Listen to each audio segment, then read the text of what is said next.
Well, it's Tamara Peterson back for glorious day 4 of the Royal Windsor Horse Show.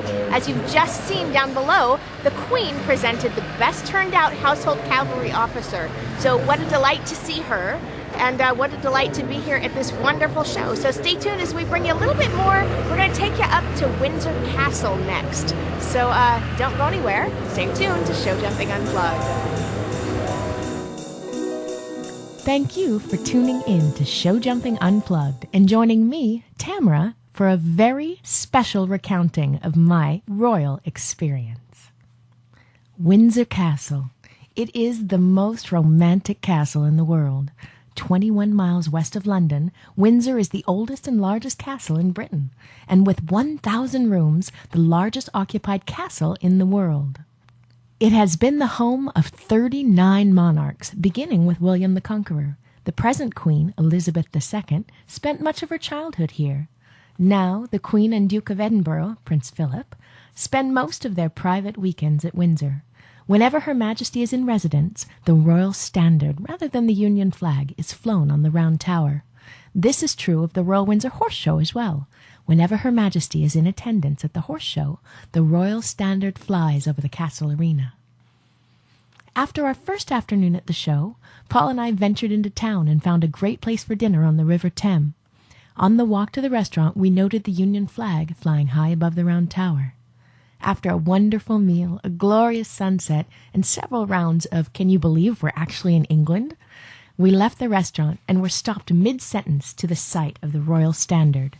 The Queen had arrived. It was truly a moment. The following day, we spent hours touring Windsor Castle.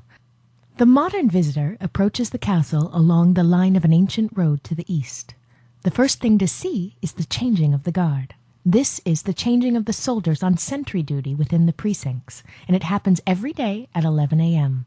It is accompanied by much regalia, especially when the Queen is in residence.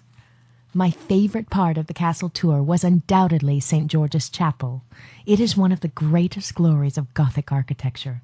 Now, cameras were not allowed anywhere inside, but the feeling there is a heady mix of holiness and history. The next time we visit, I should like to attend a service there and experience the chapel as it was intended. We were told that the Christmas Eve choir service is particularly special. Another highlight of the castle is the Queen Mary's dollhouse. We can't show you this, but close your eyes and imagine a dollhouse worthy of a queen. Now, this famous dollhouse, built for Queen Mary in 1924, was never intended as a child's plaything. It was intended to make an accurate record of an aristocratic London house of the time. The house has running water and electricity and is filled with thousands of objects made by leading artists, designers, and craftsmen, all on a tiny scale. And although it was not intended as a plaything, ironically, it transports you right back to your childhood. The tour of the dollhouse leads you into the state apartments. These are frequently used by members of the royal family. Royal weddings, baptisms, and birthday celebrations have been held at Royal Windsor for centuries. Again, we could not film inside, but picture room after room of everything you would imagine a grand castle to be. Elaborate painted ceilings, paneled walls, superb carvings, silk hangings, crystal chandeliers, and some of the finest works of art in the royal collection. My favorite chamber in the state apartments was the Garter throne room. You just get the feeling there that a lot of stuff's gone down. And of course, there is the castle gift shop. I only bought one thing for myself, and that was a small tapestry pillow. On it, a British flag and the words, "God save the Queen." On Friday, Paul and I were very graciously invited to Her Royal Majesty's reception, to be held Sunday after the Grand Prix. It is there that we were presented to Her Majesty the Queen and His Royal Highness Prince Philip. A special thank you to Martin Collins and his wonderful fiancée Jo for making that meeting happen. We are very aware of what a privilege this was and appreciate it deeply. So after you receive your invitation and make a special prayer of thanks that you actually brought something to wear, your card is collected so that you can be properly introduced. Next comes the etiquette lesson. Here you are briefed on the formalities of a personal appearance with Her Royal Majesty. Women are not to have their shoulders bare. You speak only if you are spoken to, and you never extend your hand to her. And if she extends hers to you, you take it lightly, then women curtsy and men bow. And thank you, David Luck, for teaching me the perfect curtsy. The first time you meet her, you address her as Her Majesty. After that, you may call her ma'am.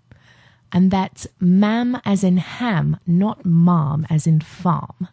Likewise, Prince Philip is to be addressed the first time as His Royal Highness, and subsequently as Sir. The actual meeting was a beautiful experience.